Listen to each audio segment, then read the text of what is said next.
بسم اللہ الرحمن الرحیم۔ السلام علیکم ناظرین، آپ یوٹیوب چینل دیکھ رہے ہیں، میں عمران خان ہوں۔ سب سے پہلے آزاد کشمیر کی صورتحال، کچھ تھوڑی سی بہتر خبریں آئی ہیں کہ اب مذاکرات چل رہے ہیں۔ گو کہ پاکستان پیپلز پارٹی کے لوگ گئے مذاکرات کرنے کے لیے، اور اس کا ایک ریزن بھی ہے کہ پاکستان پیپلز پارٹی کو آزاد کشمیر میں ممکنہ طور پہ حکومت بنا کر دی جائے گی۔ آزاد کشمیر کے لوگوں نے بڑی لمبی ایک سٹرگل کی ہے، 40 دن تک انہوں نے وہاں پہ دھرنا دیا، انہوں نے احتجاج کیا، بہت ساری لاشیں گری اس بیچ میں، سویلینز جو ہیں وہ بڑی تعداد میں شہید ہو گئے، کچھ پولیس اہلکار بھی شہید ہوئے، سیکیورٹی فورسز کے لوگ، اور جھڑپیں ہوتی رہیں۔ ایک دن پہلے جو لڑائی ہوئی وہ بڑی خوفناک تھی، اس میں اطلاع آئی کہ اس لڑائی میں 8 کے قریب کشمیری نوجوان شہید ہوئے، جبکہ 3 پولیس اہلکاروں کا یا سیکیورٹی اہلکاروں کے بارے میں کہا جاتا ہے ان کی بھی شہادت ہوئی ہے، اور لوگوں نے دونوں طرف سے درخت کاٹ کے پھینک دیے تھے اور بڑی سچویشن کریٹ ہو گئی تھی، اور اس کے بعد پھر مذاکرات کا دوبارہ فیصلہ کیا گیا۔ تو اب جوائنٹ عوامی ایکشن کمیٹی کے لوگ مختلف جگہوں پہ دھرنے دے کر بیٹھے ہوئے اور وہ اپنا احتجاج کر رہے ہیں۔ بلاول مظفر آباد پہنچے، اور بلاول کو کیونکہ آزاد کشمیر میں حکومت بنا کر دینی ہے تو بلاول کو تھوڑا سا مارجن دیا جائے گا کہ وہ مذاکرات کروائیں، اور جتنی کریڈیبلٹی بنتی ہے کسی پولیٹیکل پارٹی کی تو وہ بلاول کو کوشش کریں گے اس کو لانچ کریں، اور کشمیر کے اندر تھوڑی سی پیپلز پارٹی کے لیے فضا بنائی جائے۔ اس سے پہلے بھی پیپلز پارٹی کو ہی آزاد کشمیر میں حکومت بنا کر دی گئی تھی، اور پیپلز پارٹی کا ہی فیصل راٹھور وہاں پہ وزیر اعظم تھا، تمام فیصلے اس نے ہی کیے تھے۔ لیکن اچھی بات یہ ہے کہ چیزیں ایسا لگتا ہے کہ اب انجام کی طرف جا رہی ہیں، اور آزاد کشمیر کے لوگوں کو ان کے مطالبات تسلیم ہونے کی صورت میں اس مصیبت سے نجات مل جائے گی۔ میں بار بار یہ کہہ رہا تھا کہ اس نفرت کو پھیلانے کی بجائے معاملے کو بات چیت سے حل کرنا چاہیے، تو بات چیت شروع ہو گئی ہے۔ اب اس میں جو جوائنٹ عوامی ایکشن کمیٹی ہے انہوں نے فیلڈ مارشل عاصم منیر کا بھی نام لیا ہے۔ پہلے دیکھ لیتے ہیں کہ انہوں نے کیا کہا، ان کا جو بیان ہے وہ میں آپ کے سامنے رکھ دیتا ہوں۔ جوائنٹ عوامی ایکشن کمیٹی نے کہا کہ طویل مذاکرات کے بعد قیادت کی جانب سے لانگ مارچ کو عالمی طور پر ملتوی کرنے کا باضابطہ اعلان کر دیا گیا ہے۔ حکومت کو مطالبات پر عمل درآمد کے لیے 21 جولائی تک کی مہلت دے دی گئی ہے، یعنی آج جب آپ یہ ویڈیو سن رہے ہیں تو 16 جولائی ہے، ابھی 5 دن مزید باقی ہیں، تو 21 جولائی تک کی مہلت دی گئی ہے۔ اگر مقررہ مدت تک وعدے پورے نہ کیے گئے یا مطالبات منظور نہ ہوئے تو 22 جولائی سے دوبارہ لانگ مارچ کا آغاز کیا جائے گا۔ واضح رہے کہ لانگ مارچ ملتوی ہوا ہے، کال آف نہیں کیا گیا۔ تمام جاری جو دھرنے ہیں وہ حسب سابق برقرار رہیں گے، اور عوامی جدوجہد جاری رہے گی۔ یہ فیصلہ تحریک کے اختتام کا نہیں بلکہ مذاکرات کو ایک موقع دینے کا فیصلہ ہے۔ اب نگاہیں حکومت کے عملی اقدامات پر ہیں، اگر وعدے پورے ہوئے تو یہ عوامی جدوجہد کی کامیابی ہوگی، اور اگر وعدہ خلافی کی گئی تو 22 جولائی کو عوام دوبارہ اپنے آئینی اور پرامن حق کے لیے میدان میں ہوں گے۔ اللہ تعالیٰ حق اور انصاف پر مبنی فیصلہ نصیب فرمائے۔ معاملہ یہ ہے کہ اب کچھ چیزیں طے ہونے کی طرف جا رہی ہیں۔ اس کا ریزن یہ ہے، نہ تو آزاد کشمیر کے عوام پیچھے ہٹتے ہیں اور نہ اسٹیبلشمنٹ اپنے موقف سے پیچھے ہٹ رہی تھی۔ مسئلہ زیادہ آ کر پھنسا ہوا تھا 12 نشستوں پر، تو وہ جو 12 نشستیں ہیں وہ گلے کی ہڈی بنی ہوئی ہے۔ اسٹیبلشمنٹ کو یہ پتا ہے کہ ان 12 نشستوں کے ذریعے سے ہی بڑے آرام سے آزاد کشمیر میں حکومت بنائی جا سکتی ہے۔ اب کیونکہ پاکستان تحریک انصاف بھی الیکشن سے باہر چلی گئی ہے، اور کالعدم ہونے کے بعد جوائنٹ عوامی ایکشن کمیٹی بھی الیکشن نہیں لڑ سکتی، تو یہ سچویشن اب اسٹیبلشمنٹ کے لیے اتنی بری نہیں ہے، دھاندلی وادلی کر کے پیپلز پارٹی کو حکومت بنا کر دی جا سکتی ہے۔ اب اس میں ایک اور جو ڈیولپمنٹ ہے وہ میں آپ کے سامنے رکھتا ہوں، جس میں جوائنٹ عوامی ایکشن کمیٹی نے کہا کہ انہوں نے فیلڈ مارشل عاصم منیر کو موجودہ حالات کے تناظر میں 13 جولائی کو ایک خط لکھا تھا، اور 14 جولائی 2026 کو ان کو وہ خط ملا تھا، اور تمام حالات انہیں بتائے گئے تھے عاصم منیر صاحب کو، اور انہوں نے فوری طور پہ جناب سید قمر رضا صاحب چیئرمین اوورسیز پاکستانیز فاؤنڈیشن کو اپنا نمائندہ مقرر کرتے ہوئے جموں کشمیر جوائنٹ عوامی ایکشن کمیٹی کی طرف بھیجا۔ اب وہ کہتے ہیں جناب کہ جو مذاکرات ہیں وہ 15 جولائی کو ہوئے، یعنی کل کے دن میں مذاکرات ہوئے، اور انہوں نے اپنے مطالبات سامنے رکھے اور ان کے اوپر بڑی ڈیٹیل بات چیت ہوئی۔ اب جو قمر رضا صاحب ہیں، انہوں نے جو اوورسیز فاؤنڈیشن کے سربراہ ہیں، انہوں نے کہا جی کہ لانگ مارچ آپ روک لیں، اور اس بات کی انہوں نے یقین دہانی کروائی کہ تمام مسائل بات چیت کے ذریعے حل کیے جائیں گے۔ تو اب 5 دن کا ٹائم رکھ دیا گیا ہے، دھرنے جاری رہیں گے، لانگ مارچ نہیں کیا جائے گا، یہ ہے جناب معاملہ۔ تو پیپلز پارٹی بھی اس میں آ گئی، فیلڈ مارشل عاصم منیر کا نام بھی اس کے اندر آ گیا ہے. تو اب اندر کیا چل رہا ہے وہ میں آپ کو بتا دیتا ہوں. میری وہاں پہ جو مقامی صحافی ہیں یا جو یہ جوائنٹ عوامی ایکشن کمیٹی کے لوگ ہیں جو لوگ دھرنے میں موجود ہیں, ان لوگوں کے ذریعے سے جو میرے پاس انفارمیشن پہنچی وہ کیا ہے. یہ ابھی تک بتاتے ہیں کہ 12 نشستیں جو مہاجرین والی ہیں وہ ختم کر دی جائیں, یا کم سے کم ان کا یہ اختیار ختم کر دیا جائے کہ وہ آزاد کشمیر میں حکومت بنائیں یا آزاد کشمیر میں حکومت گرائیں. تو کم سے کم یہ تو کیا جائے. اب 6 نشستوں کو ختم کرنے کا مطالبہ تسلیم کر دیا گیا ہے. یہ کہا گیا کہ 6 سیٹیں ہم فوری طور پہ ختم کر دیتے ہیں. حالانکہ جو سپریم کورٹ ہے کشمیر کا وہ یہ فیصلہ دے چکا ہے کہ یہ جو سیٹیں ختم ہوں گی یہ 2/3 اکثریت کے ساتھ ہی ہوں گی, یہ اس کے بغیر نہیں ہوں گی. لیکن میں آپ کو بتاتا ہوں نا, اسٹیبلشمنٹ کی ضد ہوتی ہے ساری, اور کوئی چکر نہیں ہوتا. جب وہ چاہیں گے تو وہ ہو بھی جائے گا, ویسے بھی ہو جائے گا. تو 6 نشستیں وہ کہتے ہیں جی ختم کر دی جائیں گی. 6 نشستوں کا فیصلہ الیکشن کے فوراً بعد ہو جائے گا. اور یہ بھی بات کی جا رہی ہے کہ یہ 6 نشستوں کا آنے والی حکومت میں ووٹ ہوگا یا نہیں ہوگا. یعنی وزراء آپ ان کو بنا دیں لیکن آپ ان کو ووٹ کا حق نہ دیں. وزیر اعظم بنانے میں یا گرانے میں آپ اس کو ووٹ کا حق نہ دیں. اب یہاں پہ معاملہ پھنسا ہوا ہے, بات چیت ہو رہی ہے, دیکھیں نتیجہ کیا نکلتا ہے. ایک اور چیز جو بڑی امپورٹنٹ ہے وہ یہ ہے کہ کالعدم کا جو ٹیگ لگ گیا جوائنٹ عوامی ایکشن کمیٹی کے اوپر, وہ ٹیگ ختم کیا جائے.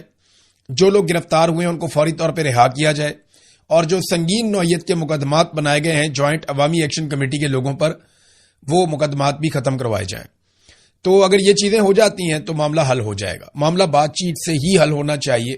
آپ جتنی مرضی لڑائی کریں, اپنی عوام سے لڑنا کوئی دانش مندی نہیں ہوتی. بات چیت کریں, معاملے کو حل کریں, لوگوں کو ان کے گھروں میں بھیجیں, کاروبار زندگی جو ہے معمول کے مطابق لائیں. اب جوائنٹ عوامی ایکشن کمیٹی کی ایک رسپانسبلٹی ہے میری نظر میں. مجھے نہیں لگتا کہ مجھے آئیڈیا نہیں ہے کہ وہ کیا کریں گے اس کے بارے میں, لیکن میری نظر میں انہیں ایک ڈیمانڈ رکھنی چاہیے کہ الیکشن کو تھوڑا سا ڈیلے کریں, تھوڑا سا الیکشن کو آگے لے جائیں, اور وہ اپنی جماعت کو باقاعدہ ایک پولیٹیکل پارٹی کے طور پہ ان انتخابات میں اتاریں. جتنی جوائنٹ عوامی ایکشن کمیٹی کی اس وقت مقبولیت ہے, جتنے وہ طاقتور ہیں آزاد کشمیر میں, انہیں شکست دینا باقی پولیٹیکل پارٹیز کے لیے شاید ممکن نہیں ہوگا. تو بجائے اس کے کہ باقیوں کی منتیں کرتے رہیں, ان کے ترلے کرتے رہیں, بار بار سڑکوں پر آ کر بیٹھتے رہیں, مطالبات کرتے رہیں, ٹائم ضائع کرتے رہیں اپنا بھی لوگوں کا بھی, اس سے بہت بہتر ہے کہ یہ جو جوائنٹ عوامی ایکشن کمیٹی کے لوگ ہیں عام کشمیری وہ الیکشن لڑ لیں, اور وہاں تو پیسہ بھی نہیں لگے گا. عام کشمیری الیکشن لڑیں, پولیٹیکل پارٹیوں کو شکست دیں, اپنی حکومت بنائیں, اور اپنی حکومت بنانے کے بعد آزاد کشمیر کے وہ تمام فیصلے جو وہ کروانا چاہتے ہیں وہ خود کریں. میرے خیال میں یہ ہونا چاہیے. 2 مہینے کا ٹائم مانگ لیں الیکشن میں, کوئی بات نہیں, الیکشن تھوڑا آگے چلا گیا, پہلے بھی الیکشن آگے جاتے رہے ہیں, تو اگر الیکشن 2 مہینے 3 مہینے آگے بھی چلا جائے گا کوئی فرق نہیں پڑے گا. اپنی جماعت کو لے کر آئے الیکشن کے, اور اگر ان کے لوگوں نے کاغذات نامزدگی جمع کروائے ہوئے ہیں آلریڈی جوائنٹ عوامی ایکشن کمیٹی نے, تو پھر وہ الیکشن لڑ بھی سکتے ہیں, اور وہ الیکشن لڑیں, پھر بھی لڑیں, لیکن الیکشن ضرور لڑیں اور میدان کو خالی نہ چھوڑیں. جوائنٹ عوامی ایکشن کمیٹی اگر عوام کی آواز اٹھا رہی ہے تو اس کا سب سے بہترین طریقہ یہ ہے کہ وہ اپنے آپ کو پارلیمنٹ کے اندر لے کر جائے اور وہاں بیٹھ کر عوام کی آواز اٹھائے, چاہے وہ اپوزیشن میں ہو چاہے وہ حکومت میں ہو. تو یہ میری گزارش ہے جوائنٹ عوامی ایکشن کمیٹی سے. بہرحال وہ اپنا فیصلہ خود ہی کریں گے. ناظرین, فضل الرحمان صاحب جو ہیں وہ ایک انقلابی رہنما کے طور پہ سامنے آ رہے ہیں یا آنا چاہتے ہیں. حقیقت کیا ہے یہ تو اللہ رب العزت ہی جانتا ہے, کیونکہ دلوں کی بات تو ہم نہیں کر سکتے, لیکن ٹریک ریکارڈ ہم جانتے ہیں. فضل الرحمان صاحب جس وقت رجیم چینج آپریشن کے سب سے بڑے اعلی کار بنے ہوئے تھے, جب فضل الرحمان صاحب جرنیلوں کے کہنے کے اوپر عمران خان صاحب کی سرکار کو گرا رہے تھے اور ایک جعلی حکومت جو امپورٹڈ سرکار ہے اس کو لا کر مسلط کر رہے تھے, جس میں امریکہ کا آشیرواد بھی حاصل تھا ان کو, تو اس وقت بھی فضل الرحمان صاحب اینٹی اسٹیبلشمنٹ باتیں کرتے تھے. اس وقت بھی فضل الرحمان صاحب ایسی تقاریر کیا کرتے تھے جس سے ایسا لگتا تھا کہ شاید فضل الرحمان صاحب انقلابی ہیں, تاکہ عوامی تائید یا عوامی حمایت ان کے ساتھ رہے. تو اب ہم نہیں جانتے کہ فضل الرحمان صاحب واقعی انقلابی ہو گئے ہیں یا ایک نیا کھیل کھیلا جا رہا ہے. دیکھیں, اس طرح کا سٹیٹمنٹ اگر عمران خان دے دیتے یا پاکستان تحریک انصاف کا کوئی اور بندہ دے دیتا یا کوئی اور ایسی جماعت جو واقعی میں اینٹی اسٹیبلشمنٹ ہے وہ ایسا سٹیٹمنٹ دیتی تو اب تک بے شمار کاروائیاں ہو جاتی. لیکن فضل الرحمان اور ان کے لوگ ڈٹے ہوئے ہیں. فضل الرحمان صاحب کا ایک نیا سٹیٹمنٹ بھی منظر عام پہ آیا ہے, اور اس میں انہوں نے کہا جی پارلیمنٹ اسٹیبلشمنٹ کے گھر کی لونڈی ہے جس کی اہمیت ختم ہو چکی ہے, ایوان نہیں اب اس میدان کی حیثیت ہے. اس لیے ایوان میں ہماری 5 سیٹیں ہوں یا 10 ہوں، اس کی پرواہ کیے بغیر جعلی پارلیمنٹ کو جوتے کی نوک پہ رکھتے ہیں۔ فضل الرحمان صاحب، یہ پارلیمنٹ آج جعلی نہیں ہوئی، یہ پارلیمنٹ پہلے دن سے جعلی ہے۔ پہلے دن ان کو فارم 47 جاری کیا گیا تھا۔ آپ کی اپنی سیٹ فارم 47 پہ ہے، نور عالم خان جو آپ کا ایم این اے اس کی سیٹ فارم 47 پہ ہے، اور آپ کی پارٹی کو بہت ساری چیزیں فارم 47 کے مطابق ملی ہیں۔ آپ نے سینٹ کی سیٹ لینے کے لیے فارم 47 والی گیم ڈالی، وہاں پہ بھی آپ نے جعل سازی کی، اور پاکستان تحریک انصاف کی مخصوص نشستیں مال غنیمت کے طور پہ آپ نے اپنے پاس رکھ لیں۔ اس وقت آپ کو جمہوریت یاد نہیں آئی، جس وقت آپ جرنیلوں کے ساتھ مل کر رجیم چینج آپریشن کر رہے تھے، یعنی جنرل باجوہ کے ساتھ بیٹھ کر آپ عمران خان کی حکومت گرائیں تو وہ جمہوریت ہے، لیکن آج آپ کے خلاف کوئی بات کرے تو وہ جمہوریت نہیں ہے۔ یہ ساری کہانی ہے۔ مجھے لگتا ہے کہ اسٹیبلشمنٹ فضل الرحمان صاحب کو شاید لانچ کر رہی ہے، مجھے ایسا لگتا ہے۔ یہ گالم گلوچ ایک دوسرے کے ساتھ کریں گے، ہو سکتا ہے فضل الرحمان صاحب کے بندوں میں تھوڑی بہت سختی کی جائے، فضل الرحمان صاحب کو 4 دن ہو سکتا ہے جیل میں بھی بھیجا جائے، یا ہو سکتا ہے کوئی مقدمات بنائے جائیں، تھوڑا سا ماحول بنایا جائے، اور اس ماحول کے نتیجے میں فضل الرحمان صاحب کی خیبر پختونخوا میں مقبولیت اوپر آ جائے، اور پھر اگلے الیکشن میں فضل الرحمان صاحب کو فائدہ دیا جائے۔ یہ بھی ممکن ہے، کیونکہ دیکھیں اگر عمران خان صاحب کی اگر مقبولیت کو اس وقت کم کرنے کی کوشش کرنی وہ تو ہو نہیں سکتی، تو ان کے مقابلے میں کسی اور کو اگر مقبول بنانا ہے تو اس کو اینٹی اسٹیبلشمنٹ بنانا پڑے گا۔ تو اسٹیبلشمنٹ نے جہاں اتنے سارے کڑوے گھونٹ پیے ہیں، وہاں یہ ایک اور کڑوا گھونٹ بھی پی لیں۔ یعنی جرنیلوں سے خفیہ ملاقاتیں انہوں نے کی، ظلم کے اوپر انہوں نے خاموشی اختیار کی، رجیم چینج آپریشن کے مرکزی کردار کے طور پہ کام کیا، مخصوص نشستیں انہوں نے قبول کی، آئینی ترمیم کے اندر انہوں نے بار بار سہولت کاری کی، فارم 47 انہوں نے قبول کیے، اور اب بھی اقتدار میں حصے کی لڑائی ہے۔ جب اقتدار میں حصہ مل گیا تو فضل الرحمان صاحب خوش رہیں گے ہمیشہ، کیونکہ ان کی اصولی سے زیادہ وصولی کی سیاست ہوتی ہے، یہ ہم ہمیشہ دیکھتے رہے۔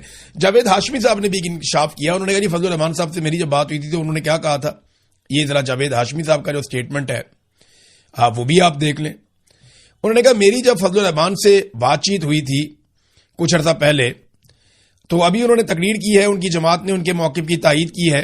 فضل الرحمان سے میرا کوئی تعلق نہیں ہے، ان کے والد سے میرا ایک تعلق تھا، قرآن سنتا رہا میں ان کے قدموں میں بیٹھ کے۔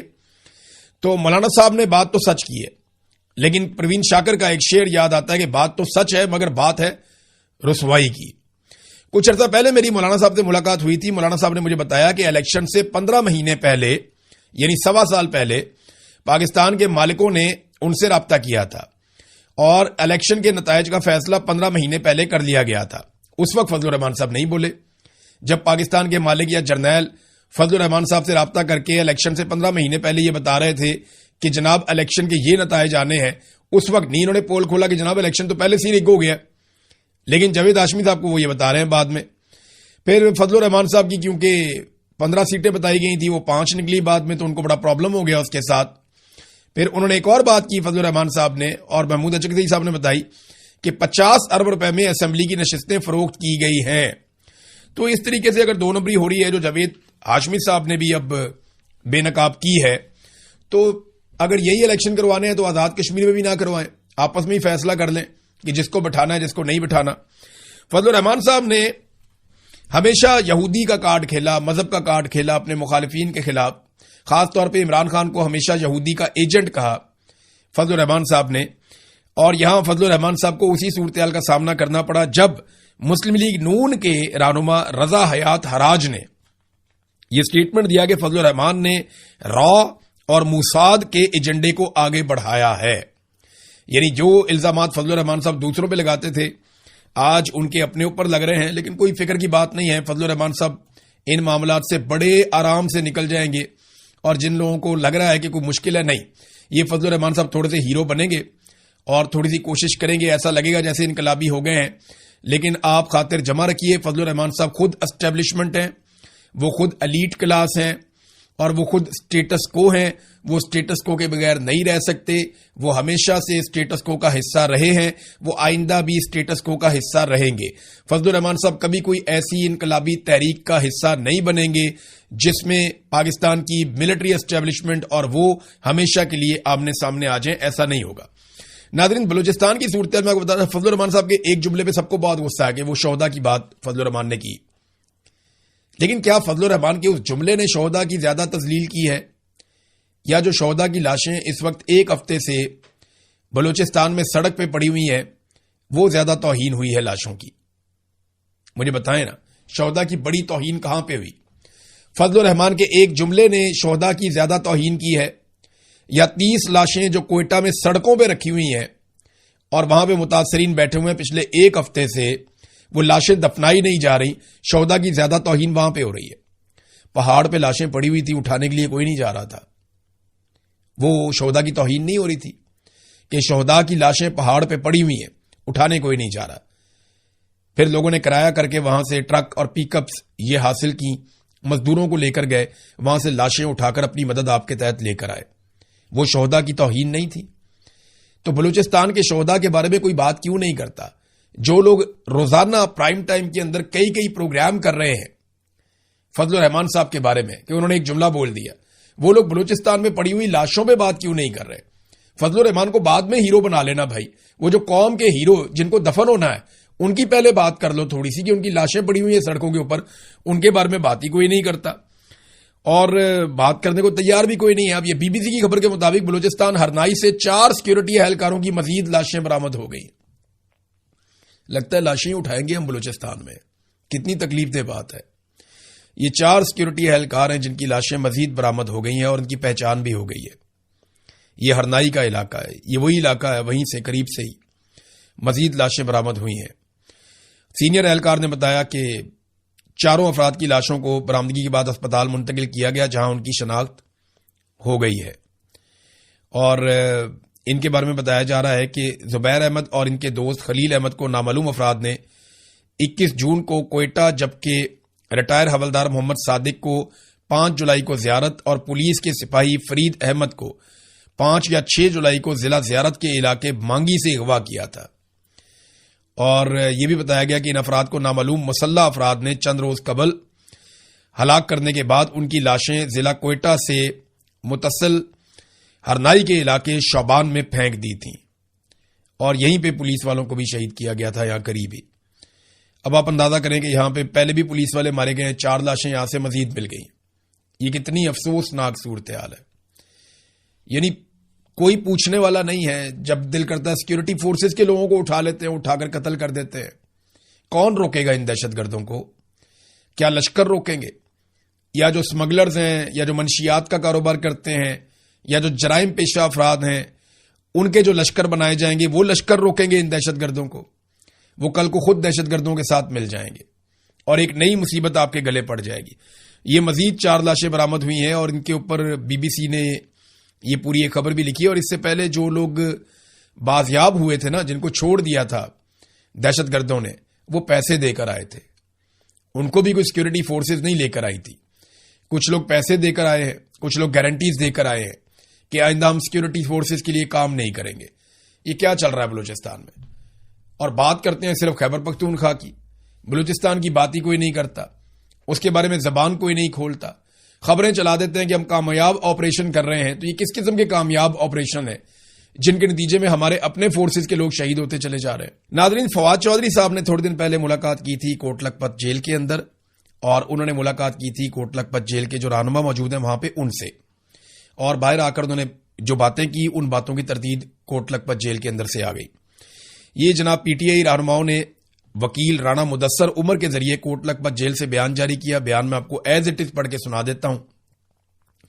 فواد چودھری اور دیگر سے کوٹ لکھپت جیل میں ہونے والی ملاقات کا جو تاثر دیا وہ درست نہیں ہے۔ فواد چودھری کا بیان مکمل حقائق کے منافی ہے۔ ہمیں اپنی پارٹی قیادت پر مکمل اعتماد ہے اور پارٹی پالیسی کے ساتھ ہیں۔ شاہ محمود قریشی، محمود رشید، اعجاز چودھری سمیت دیگر نے بیان جاری کیا ہے کہ جو فواد چودھری نے کہا باہر آ کر ہم سے ملاقات کرنے کے بعد، وہ بات غلط ہے۔ اصل بات ہم بتاتے ہیں، ہم تو اپنی پارٹی کے ساتھ کھڑے ہیں۔ اب پاکستان تحریک انصاف کے مذاکرات کا کیا بنا؟ دیکھیں، وہ بھی تو مذاکرات کی بات چیت چل رہی تھی نا، کہ مذاکرات ہو رہے ہیں، کوئی بات چیت ہو رہی ہے۔ تو اس میں پی ٹی آئی کا ایک اجلاس ہوا، اس میں ایک اندرونی کہانی آئی ہے، اور اس میں یہ پتا چلا ہے کہ جو بیک ڈور چینل رابطے یا مذاکرات یا کوئی بھی چیز اگر کلیم کی جا رہی تھی کہ ہو رہی ہے، تو پی ٹی آئی کی قیادت نے بتایا جی ایسا کچھ بھی نہیں ہو رہا، ہماری کسی سے کسی قسم کا کوئی مثبت اشارہ نہیں ملا، ہماری کوئی بات چیت اس وقت نہیں چل رہی۔ اور احتجاجی حکمت عملی پہ اب غور کیا جائے گا. فیصلہ کیا گیا ہے کہ آئندہ لائحہ عمل سیاسی کمیٹی میں بھی زیر غور آئے گا، جبکہ 5 اگست کے بعد احتجاجی تحریک شروع کرنے کی تجویز پر اتفاق کیا گیا.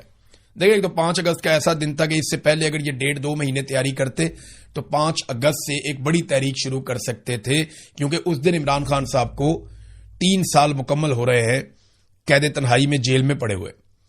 لیکن اور 3 سال سے لوگوں نے انہیں دیکھا بھی نہیں، ان کی تصویر نہیں آنے دی، ان کی آڈیو نہیں آنے دی. اور یہ پاکستان کی تاریخ میں پہلی مرتبہ کسی لیڈر کے ساتھ ہوا ہے کہ نہ لوگوں نے اس کو دیکھا نہ لوگوں نے اس کو سنا، لیکن لوگ آج بھی بڑے پیمانے پر اپنے اسی لیڈر کو فالو کرتے ہیں. تو 5 اگست بھی انہوں نے گزار دی، اس کے بعد جو اگلا ٹرنیور وہ بھی یہ گزار دیں گے. ٹائم تو گزارنے میں ماسٹر ہیں، پولیٹیکل پارٹیز ہیں، لیکن علیمہ خانم ایک جدوجہد کر رہی ہیں. دیکھتے ہیں کہ ان کی جدوجہد کہاں تک پہنچتی ہے. بہرحال اس ویلاگ میں اب تک کے لیے اتنے. اپنا خیال رکھیے گا، اپنے اس چینل کا بھی. اللہ حافظ.